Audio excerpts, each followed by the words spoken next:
Hello, everyone. Welcome to the 56th Chicago International Film Festival. My name is Sam Flancher. I'm a short film programmer here and very thrilled to welcome some filmmakers from Shorts 9, the family-friendly animated shorts. So let's start off and have everyone introduce themselves and say a few words about their film. So Helena, why don't you kick things off? Oh, yes, for sure. Hi, everyone. Hello, Sam. Thank you so much for this amazing opportunity. On behalf of my whole team, we're so excited and honored to be part of the festival. So thank you again for this amazing opportunity. So I'm Helena Hilario. I'm from Brazil. I'm the writer and director of Umbrella. It's a film about a boy who dreams of having a yellow umbrella.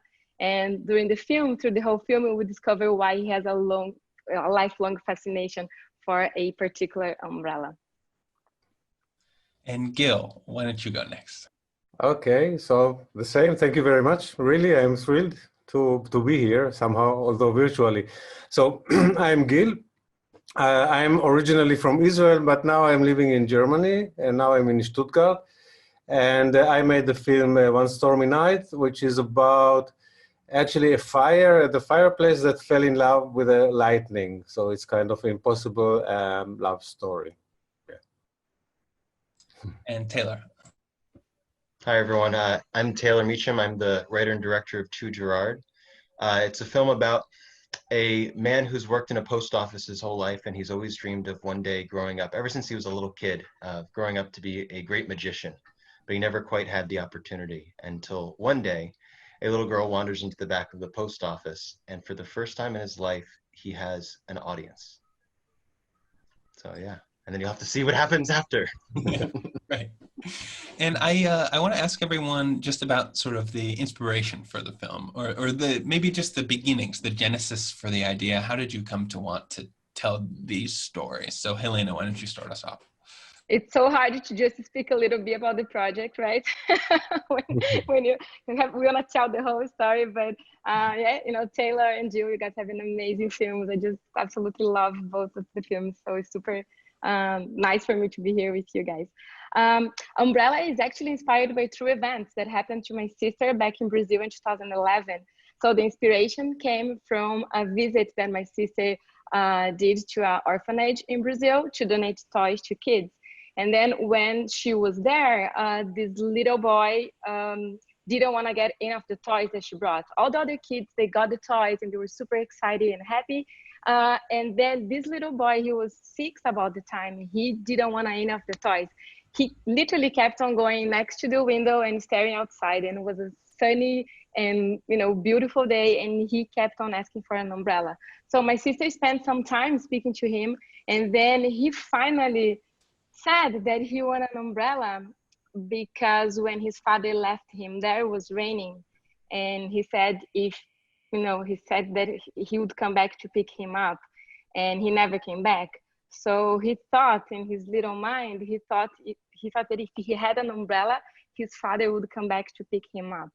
So it was a very, heartbreaking story. My sister called me right away, and at the time, my nephew was 2 years old, and we had a kid in the family. And even if you don't have a kid, you can relate to this story because this little boy, the only memories that he had of his father was a raining day, an umbrella, and this abandonment, that he didn't even know what was. And then we cried over the phone, and I thought that moment that I would love to write a story. I would love to make an animated film and be able to turn this pain into art and bring this story to life. This was back in 2011. It took me 8 years to be able to complete the film. It's very hard to produce a animated short film independently. And then, when all the pieces came together, we were able to bring Umbrella to life. Great, thank you. And Gil, why don't you tell us about the beginnings of One Stormy Night? But I think with me it started actually with a sketch, with a drawing. I drew a lightning, and then it looks to me like a face. And I thought it might be a very nice character for a film, to have a lightning. And I had actually another story in my head, but it didn't really come up to, I thought it's a nice idea, but it didn't come to some kind of conclusion. So And then I thought, okay, I wanted anyway the theme of love and relations, also in the original idea. And then I thought, okay, lightning, what is the opposite? And actually a fire, the fireplace is something that's very secure, very family character. And think, how come these two extremes, that lightning, a very free spirit and a very like homey character, if they fall in love, and these two, although they are made of the same material, fire, yes. So what happens then? And then it developed like this through making the story. I understood that actually it's about love, that you have to, actually you have to do something for your love. You cannot be, I mean, love enough is not enough. Sometimes you have to earn love. So in this kind of journey in the film, they all earn their love to each other. Started with the drawing of a lightning bolt. I love that. Taylor, how about, what's the inspiration for your story of inspiration? Sure. I just have to say for Gil too, I love that was the first thing, because as soon as I saw the lightning bolt for the first time, I was like, oh, I love this character. Okay, thank you. So it's really cool to hear that was the first spark. It was a spark. Yeah, exactly. You know, for To Gerard, you know, it came from a lot of tiny different places. I know you were saying before that, you know, it's hard to kind of summarize it all up. I think we all in some way grew up with someone in our family or that we came into contact with that did magic. I feel like actual magic, like card magic or coin magic or any of that. I had an uncle growing up that would show me magic tricks, and inspired me at a really young age to want to pursue magic. I went to magic camp when I was growing up on the East Coast of the States. And so I think the first seeds of the idea were my like youthful passion for magic. And that kind of ended up transitioning into me wanting to do storytelling, because storytelling is such a big thing in magic, and moving that into storytelling through animation. It was that love of magic combined with an admiration for all the people in my life that have gone out of their way to support me. And one of those people was, or is currently still, my father, and a variety of other teachers and mentors that I've had that I wanted to pay homage to, and really wanted to do something that was a message of giving back. And for my dad, he's always been in not the best situation to pursue his own dreams, and he's always put his children in front of his own. He always wanted to be a photographer. In fact, this picture right behind me is one of his pieces. And I'm biased. I think he's a fantastic photographer, but he's always put his children's dreams in front of his own. So when he had kids, he put everything on hold, and he never really got back to it. So I wanted to do a story for him that was saying both thank you and also trying to encourage him that he can still do that. He can still go off and find success and happiness within the things he wants. Very beautiful. I want to ask now about storytelling, and specifically wordless storytelling, because all of these films sort of tell stories and communicate characters without words. I think there are a few words in some of the films, but for the most part, it's just visual storytelling. So I want to ask about the challenges, or maybe some of the actual advantages of telling stories this way without words. Helena, why don't you start us off? Oh yes, you know, this film is so special for me. Like every single step of, you know, the production was a dream coming true, and it was a really enjoyable process of, you know, putting all of this together. And the message of Umbrella, you know, since the beginning, I want to do something, you know, I want to give the message about empathy, kindness, and hope. You know, because we never know what the other person is going through. We can never judge, you know, the others, because we really don't know what's going on in their lives. So, you know, for the little story that I told you earlier, that, you know, this boy kept on asking for an umbrella, like we didn't even have an idea that why the umbrella was so important to him. So when we started putting everything together, I think like all came, you know, the storytelling, so many pieces had to come together to be able to, you know, put this message out there, like the way that we design the characters, you know, we design the characters with big eyes. We have a lot of expression in their eyes because you have to tell the story through their eyes, you know, like, and their kids. So we find a way how to design these characters in a way that we could, you know, people could relate to. And then I think the music, as we were talking like earlier before we started here, the music is so important for short films that, you know, don't have dialogue, because the music really drives the whole, you know, emotions. And I think I worked together with, you know, the animators and with the music composer, and I think this was, you know, the key for the storytelling come to life, because you know, our composer understood since day one like what we want to, you know, say with the film, and he brought all his emotion and love, and he composed like a beautiful score for the film. And then the animators also did a great, you know, acting job, because it, you know, it's hard when you tell them like what you want, and then they need to really get what you want to express, and then it's all with them. So I think, you know, the animation team and the music was really crucial for the film. And I was glad to hear that Jill recorded with an orchestra as well, because, you know, I know that Taylor also recorded his scores on Umbrella, and we did as well for Umbrella, and sorry, Taylor did for his film. And it's just, you know, amazing how the music can drive this whole, the whole emotion that we want to pass along. Mhm. And Gil, what about you? Can you talk a little bit about telling stories without words? I can only add, because I think what you said, I agree with everything. And I think that I like still the silent film. I think that animation somehow is connected more to silent film, because you make much more mimic and more movement, and you play still with the body or with the character. So, and this, until today, it's like that. And I think in animation, dialogues are always not as, I think, present as in live action films.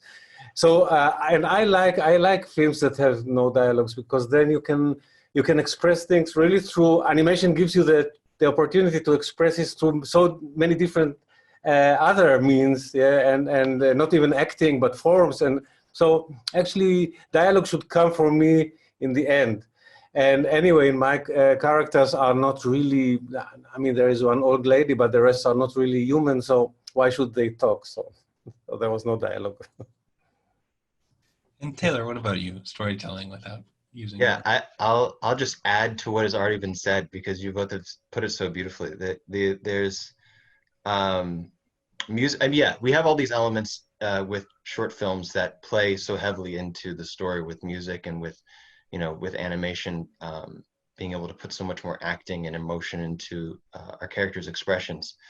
I also think that with animation, we are able to put our own perspectives into those characters so much more easily. For whatever reason that our brains process when we're looking at something that is fully created like that. And I think when dialogue comes into it, especially for a story that either, you know, for the case of To Gerard, there's a lot of story that we've crammed into 7.5 minutes. And honestly, I feel like if we put dialogue in it, it would have slowed it down. I think there's so much in there that communicates just through interaction of characters and seeing how two characters react differently to things, that does so much storytelling already.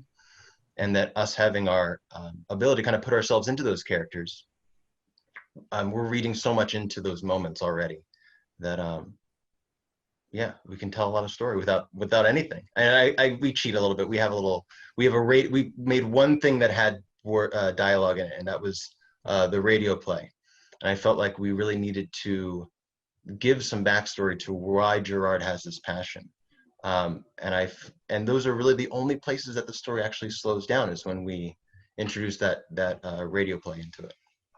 And I think that it works really beautifully with the sort of visual language that you've, excuse me, developed. The radio sort of interacts with it well. Yeah, I have to admit that, you know, the first draft of the script, I had a little bit of dialogue, but, you know, I agree with both of them that animation, like there's, you know, like in a short film, like you have so much that you need to tell, you know, like you need to like there's so many little stories that are in there that the music, without the music, was made much more sense. And I wrote and directed the film with my husband, and he's more like a creative visual person. So he was also like in the beginning saying, Helena, maybe if you remove the dialogue would be much better, because just the music can drive everything. And then like we did, and like it's good, because being Brazilian, also I didn't know if we do dialogue, if it would be in Portuguese, and we need to translate and do subtitles and all of this. And it's it's much easier because it can connect with anyone around the world, and they can watch the film and they understand the message. Mhm. I feel like another thing that unites these three films specifically is your use of color is so different, but also really important, I think, to the storytelling and also just the emotional impact of the films. So Umbrella, I'm thinking of obviously the yellow umbrella and sort of the oranges, and One Stormy Night, the yellow of the lightning and the orange of the fire and the greens and the blues, and then obviously purple to Gerard, the cape and the curtains and things like that. Can you talk about sort of controlling the color like that to sort of say what you want to say with the film? Anyone can take this one. I always go first now. Go for it. No. I'll jump in after. So for Umbrella, I love autumn. I love the colors, orange, and I really want to bring this to the film. And I love maple trees, so I really want to have like scenes with leaves, and I want to bring like all these visual things that I like in my personal life, places that I've been, and things that I always over like these 8 years that like I was always dream of bringing this project to life, things that I saw along the way that I always thought like, oh my God, this would be amazing if we have something similar in colors. So I was always taking photos everywhere that I would go, and bringing all these references. And the yellow umbrella came because we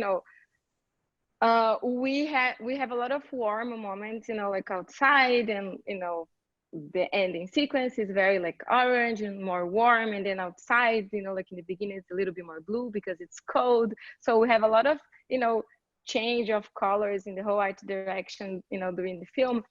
And then we thought that umbrella is a color, yellow is a color that we don't have predominant in the film, so this would stand out like with any scenarios that we were working on. So it was something that we really thought carefully. And I don't know, since the beginning I always thought about a yellow umbrella, and yeah, I think it's like the colors are very important. The art direction of the film, like I'm really proud, and I love it.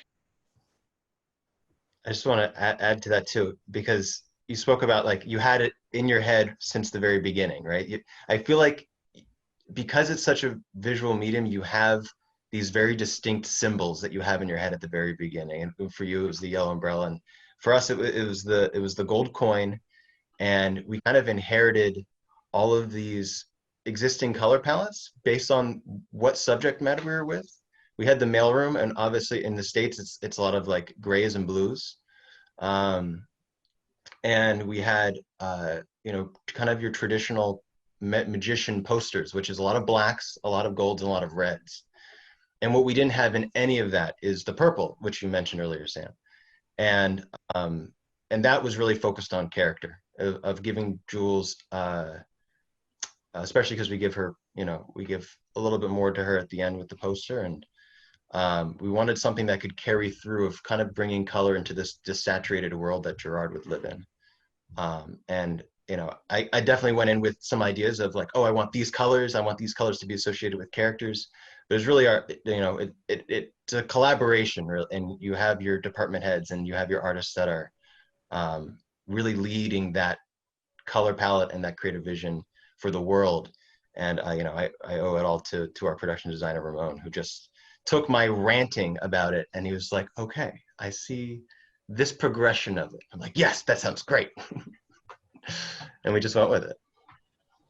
Yeah, I can say about myself that because my film is more handmade and it's flat also, and so of course it was quite clear the fire is fire, and there's The background should be very contrast to the fire.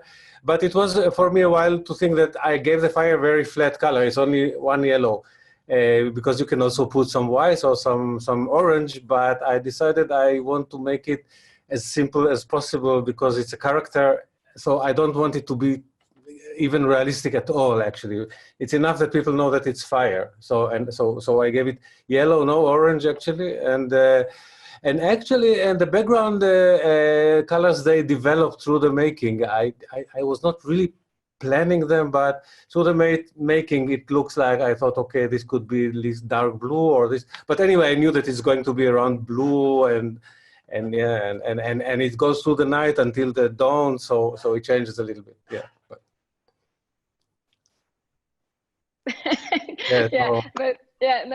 like it's nice. It's so interesting the way that all come together in animation, because as Jill mentioned, you change things on the way. Like the interior of the orphanage was a little bit different in the beginning, in the first renders. And then when I looked at that, I was like, it looks a little bit too fancy. It's an orphanage. Like we need to go a little bit, like more simple. We need to change things here and there. And something that was also really interesting, our, final sequence in the original script, we had set that in a house, that the whole, I don't want to give any spoiler, but we had, the whole sequence happening in a house. And then one day, like 3 years ago, I was in London and I was walking on the street, and then just walking with my husband's family, and we were, walking around, and then out of nowhere, I saw this umbrella store. And it was the first time that I saw an umbrella store in my whole life. I think I've never saw that in Brazil. And I don't know if it's something common here in the US, but I've never seen such a beautiful umbrella store. So I just froze in the middle of the street. I started crying, and then my mother-in-law, she was like, "Is everything okay, Helena? Did we do something wrong? Why are you crying?" I was like, "Oh my God, I found the final location of my film." And then I started crying. I walked in the store. I spent an hour there, like a crazy person, taking so many pictures, asking so many questions. And then I brought that as a reference. And then I was looking for a yellow umbrella and they didn't have. And then last year I went back there and they had a yellow umbrella. And then I told them about the film. I have the yellow umbrella here, and I'm all about yellow umbrellas now. And have they seen the film since you went back there and told them about the film? No, I just told them about the film, but the film was not available anywhere. We cannot put online. And I mentioned, but then the whole COVID thing happened, and I didn't reach out again. But it's something that I want to do. I don't know. It probably doesn't mean anything to them, but for me, every time that I see that story, it's just like, oh my God, and I cry like a crazy person, really. It's funny because now that you mention it, I don't think I've ever seen or heard of an umbrella store, but watching your film, it didn't feel out of place or unnatural. It just felt like this natural, beautiful thing that exists in the world. And I'm glad to hear that it's based on something real. I want to ask, because when we have Q&As at the festival, we typically, somebody from the audience almost always asks this, and it's curious to me, how long did the production of each of your films take? Because they're very different films. They come from very different places. Can you talk about, from the start to the end, how long did it take? Because I know animation has a widely varied time scale for each project. Taylor can go first now. I had pitched my idea. I was really fortunate enough to make this with DreamWorks, and they had opened up a pitch program to anyone at the studio that wanted to pitch the story. And I had pitched the story.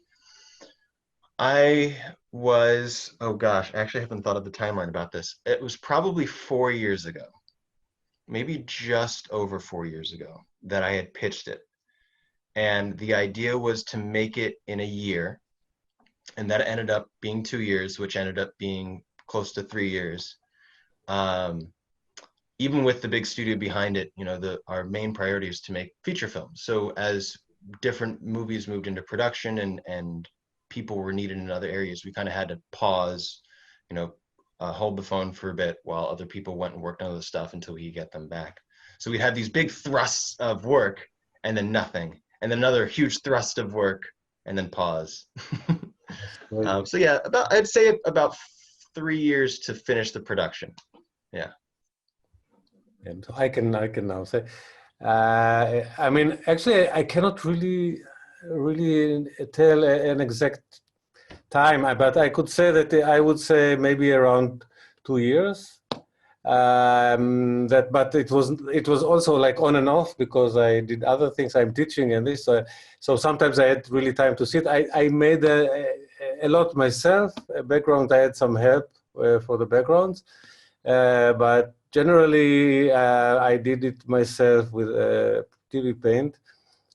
So animating was not so. It was okay, but I think it took me quite a lot of time, and I even cannot say now how long it was to come up to the story. Although eventually it's a simple story, but still, I think I was stuck with quite a long time with the ending, just because I had two scenes not in the right order or in different order, and I think I thought it would not work. And this idea that suddenly, like, oh, I can put this scene after the other one, which solved the problem, was a very, I don't know, it was a very simple thing, but it came to me after many months. So I cannot say. It's from the thinking, it was more than 2 years. I mean, from beginning of thinking until the end. As I would say, maybe 3 altogether.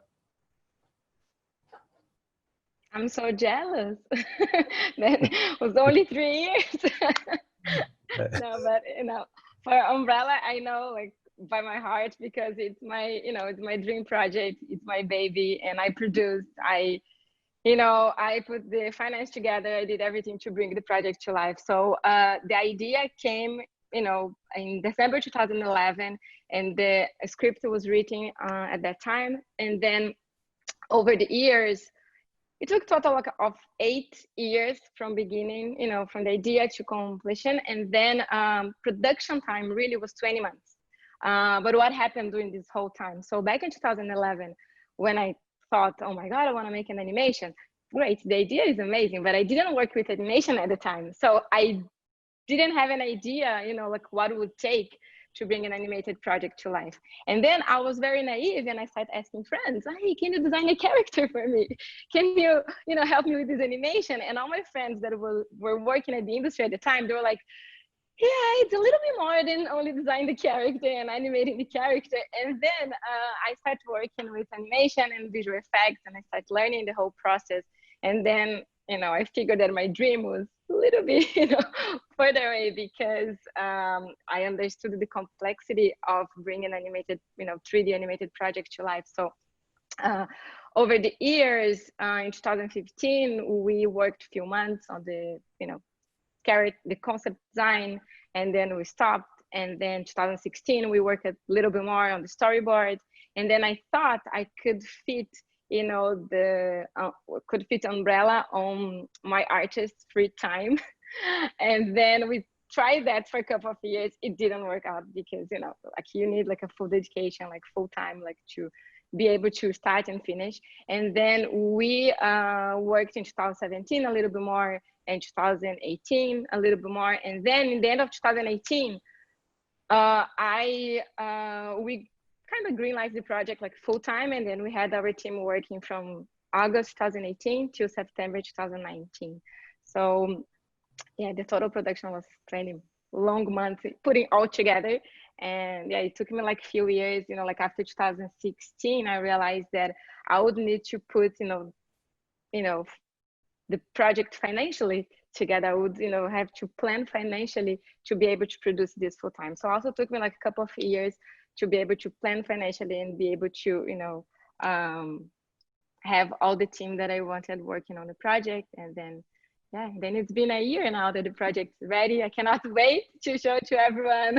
And yeah, it's a long ride when you produce an independent project, because, after the film is done, there's this whole festival run. Then you go and you promote, and it's hard to keep excited doing everything that it's happening, you know, like our world is going through such difficult times. But I feel that when you work with passion and love and every opportunity that you have in film festivals, when, you know, you see that people open the doors to expose your film, to give you an opportunity to put the film out there, it's just amazing, you know, like just sparks me like all this energy to talk about the film and to promote the film, because it's amazing. It's something that Umbrella this year gave me a lot of joy and happiness, because, you know, of this, you know, amazing response that we had from people that watched the film, and from film festival programmers and directors that chose our film.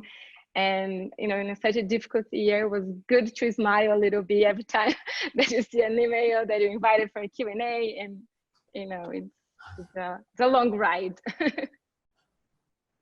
Well, I think three of your films will bring smiles to people's faces, even in these difficult times. I'm always totally blown away when I hear that animated projects are years and years and years in the making. So I thank you for sharing all of that hard work with us and with our Chicago Film Festival audience. Now, if you guys have any questions for one another, that's something that maybe you want to respond to, or things you're curious about the other projects, feel free to go ahead and ask it. Also, Albright, if you don't have any questions right now. I'm curious about the music. I know I came in late to the earlier conversation about what the music process was like. And I'm sure, I don't know for you guys, because for me it was a completely new, I mean, the whole thing, right, was a completely new experience. But communicating with composers or with people who are writing your music is such a unique thing that I wasn't prepared for. I'm curious about how you guys kind of got through that maybe initial hump of communicating what you were after, that what didn't exist, you know? Can you tell yourself your experience maybe? So yeah, I mean, mine was, I'll give you a brief because I'm asking this for you guys, but but we had a really unique situation where we had, you know, we were backed by the studio. Universal was doing an initiative where they wanted to introduce more up and coming producers into the industry. And part of that initiative was bringing, I had the short film that was kind of in a mid stage at that point. And we had 4 composers come in and do demos for it. And before that, we had temporary music that was in. And I had pulled from every 90s heartwarming movie that I had ever seen. I don't know if you've seen Polly, which I you know, these are films that for some reason I just remembered the scores. I pulled from Elf, Favreau's Elf. So I had all these different scores that none of them really quite fit. Like when you'd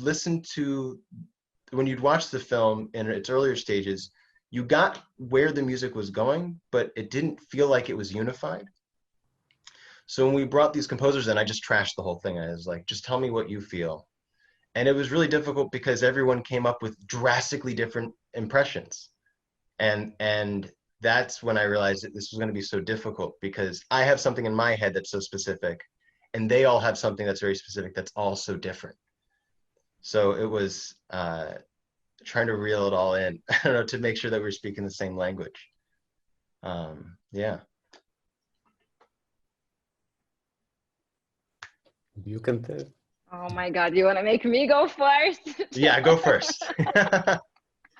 Okay, so for Umbrella, since like the beginning, the first storyboard that we had, you know, I was using this score from the film The Holiday from Hans Zimmer, which is my favorite score ever.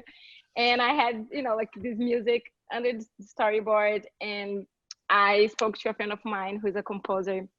She's an amazing composer. She works in the industry for a very long time, and she's Brazilian. And back at the time, we both were in Brazil. So I sat with her. I showed the storyboard with the music, and then I was like, "This is what I want. What do you think?" This was like 2016, 17, and then she was like, "This is amazing, Helena. Like, what do you like about this?" And then I was telling her like parts of the score that I liked, right? And she was like, "That's amazing, but this is orchestra. We cannot achieve that." And I was like, "What do you mean an orchestra? I've never done this before." So I was like, "What do you mean?" And she was like, "You know, like it's possible to do this for short films, but we can find a way how to do this in Brazil, or we can do this in Europe, or somewhere. But if this is what you like, we need to do this, with orchestra, because we cannot achieve this with, electronically, with on the computer. And then I was like, and then since that moment on, I was like, I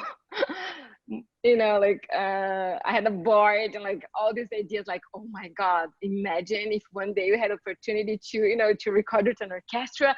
I don't know if I can, if I'm gonna survive, because it's gonna be such an amazing moment. And then the years passed by, and then when the film was finally ready, I mean, like we had the locked cut last year in May, I called her and she couldn't do the film.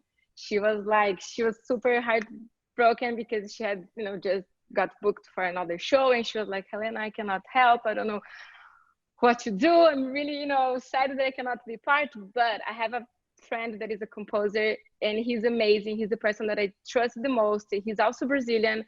He's living in LA, and he can help. So I spoke to him, and, I told him, listen, this is the reference that I have.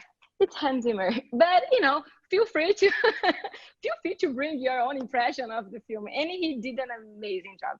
Like we spoke for hours and hours, so many days. And then when he presented me the first score, we had a few notes and things here and there, but was so precise and certain. And he put so much love and work, and he really got everything that I wanted. So I completely forgot about, my temporary score that I had there. And then Vivian, who is, who was the first composer, she produced the song, and then they were able to arrange, the whole orchestra. And then we recorded here in Los Angeles at Capitol Records. And then, as I mentioned before, we had 27 musicians. Was my first time seeing orchestra performed. And then, I was amazed that they just got there. They've never rehearsed the song before. They just sat there and played, and I cried from beginning to end, because, I was in this cabin. It was the first room where Frank Sinatra recorded his albums. So I was like, oh my God, this is really a dream coming true. And then I was seeing Umbrella in this big screen. The orchestra was not singing because they were there playing, but I was seeing them playing, and the music and the film there. I was just amazed how these musicians are great, and how they sit there, they play, and they're so precise, and they're so talented. And the whole process was just incredible. So I'm so thankful for Gabriel, who produced it, who composed the score. Gabriel Dibi is his name. He's the composer. And Vivian and Luis, who produced this whole thing, and they put it together. And it was really,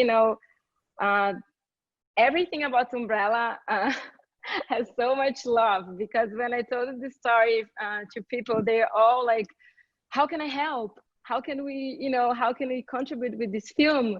And I was like, listen, it's a very small film. It's very ambitious, but it's a very tiny budget, and it's an independent film. And then they were like, we're willing to help, and we're gonna bring together whatever we can to make this a real score. And with the artists that works that worked on the film, they also brought all their heart and love. So it was just so beautiful, the whole process. Mm-hmm. Yeah, I can also, I'm happy that you asked about the music, because for me it was I think in your case, the most exciting part, I would say, in the whole making, because animation I made out actually on my Cintiq alone at home. But then I sent the animatic to the composer, who is actually an Israeli composer. His name is Adi Cohen, but he's he's a professor in Boston actually. And I sent him in Berkeley in the school. And I sent him just the animatic, and it took him some time to find the main tune, I think. And he sent me just the main tune, and I couldn't really judge. I thought, okay, I guess it's nice, but I didn't know how he's going to develop that tune. And then actually the animation was almost finished, and then he just put the music on the film, and he sent, and it was almost perfect. I didn't have any almost no remarks. I mean, he really understood what it is about. He really knew, and he put various nuances that I even didn't think of myself. He was really analyzing the film, but he's experienced composer also for animation, and he's very cinematic in his thinking. So he has already really analyzed the film and the content and the pictures. So he found really good solutions. So I had no remarks, only like you. I thought it would be nice if it would be live orchestra and not sampling. I mean, the sampling sound okay, but not the solo instruments like the violin, and they don't really sound so good. So we made, my wife and partner, she's the producer actually, and we made the decision to invest, make an effort. And we brought him from Boston, actually came to Stuttgart, to Germany, only for this, for 2 days, to conduct. And we have a neighbor next door that she's an oboe player, and she just collected 12 musicians that she knows from Stuttgart. And they came, and actually with no rehearsal, they played very good. They really played very well. The composer was, the composer which was also conducting, he was very happy about it, because with the sound studio with very nice, with the orchestra was all around, and he was standing in the middle, some kind of isolated, and he could hear all of them. So it was crazy work. He did, I think it was like, but he wanted, and he planned it to be in 1 day, all the instruments, and he managed to do that. And then it took him some time to mix all together, but it was also very exciting to be there at the recordings and really hear. You see really the trombones, and it's really different than this kind of, yeah. So it was very, very exciting for me also. And are there any other questions you have for one another? I'm sure I have a lot, but I will remember too late. Well, and I talk too much. If you give me the opportunity to just keep talking, I'm gonna be here for hours, just like chatting about absolutely everything. I think like I'm curious to know what's next, what you guys are working on, and what are your expectations, how it's going, with the festivals, the festival run, and what you guys are working on right now. I am a storyboard artist outside of directing. So I'm drawing cartoons all day. So right now, I just took a break to do this with you guys. Right now I'm working on the next Puss in Boots movie with DreamWorks. And before that, when I was doing the short, I was, I guess I was doing Croods 2, which comes out in a little bit. So that's what I'm working on actively right now. Of course, there's always this like turnover of wanting to do new projects and different ideas and stuff. So a lot of right now is researching kind of what is exactly, basically it's researching what your question is. What is next? The animation world is this little island of misfit toys, and it's a very interesting place to navigate a career in wanting to do storytelling. And so really just trying to feel out what that is. The festivals, to your point, I mean, I know you're speaking about it before, the festivals have been like the best part of the year, because I've been here in my bedroom basically storyboarding, and being able to participate in any way with the festivals has been fantastic, to do these and to watch other people's films and see how passionate everyone is. It's great to be reminded about how passionate people are about storytelling and about sharing that with each other. Yeah, that's my whole roundabout explanation. So a lot. I can say that I was, after this film, I was just scribbling for myself a lot of just illustrations and small cartoons, which I put on Facebook and this, and then I made, just not so long ago, I decided to animate them, and I made them kind of a music video. So I found a song, and I put all these scribbles as kind of a film. I don't know if it's a film, I don't know what it is exactly, but it's animated, and it's much more personal, because I'm not really telling their specific story. So it was for me like kind of vacation, like not making a story. but just really drawing what I like to draw like that and make. So it was like it's a a little bit more than 4 minutes music video, and I see how it will go. I don't know. Yes, and I'm teaching, so that's how I'm making a living. And what about you, Helena? What are you working on now? Are you sure you're gonna ask me these questions? Because I'm never gonna stop talking. I am working, I'm thinking, you know, like to write my second animated short, and I'm putting everything together and planning to kick off the production in January next year. This next story is gonna be inspired by my grandfather's life, and it's gonna be super special. And yes, I'm working on that, you know, like thinking, putting ideas together and gathering information about his life. And I found out, you know, that I like drama. I mean, I kind of, you know, I always thought like because I'm very, you know, I talk a lot and I'm always laughing and, you know, like I'm always like making jokes. And I don't know, like I thought maybe, you know, comedy would be something that would suit me better. But it turns that I have like all of these, you know, sad and painful stories that when I think about it, I put all my heart and soul and write, you know, these stories that, you know, when I see it, it's like, oh, there it is. This is an idea. You know, I'm doing, you know, like again with my husband, and he's, as I said earlier, he's a very visual guy, and he's, you know, more in the artistic part. I'm more in the storytelling. So we have been discussing, and I kind of found, you know, like what would be a good story. So this is what I'm working next. But in the meantime, we just, you know, launched this YouTube channel with nursery rhymes in Portuguese and in English. So it's a very, you know, short form of content, like 3 minutes nursery rhyme videos. So it's cool. And we're working also on a 10 episodes of another series for YouTube for next year. So this is what we're working on. Oh, great. Well, we at the Chicago Film Festival are very excited for all of these upcoming projects. So you please be in touch about them when they're done, or in Gail's case, you'd send it along. I'd love to see it. That's all the time we have. So I just want to thank Taylor, Gail, and Helena. Thank you so much for being here and for sharing your film with the Chicago International Film Festival. We're so thrilled to be able to screen it for our audiences. So thank you.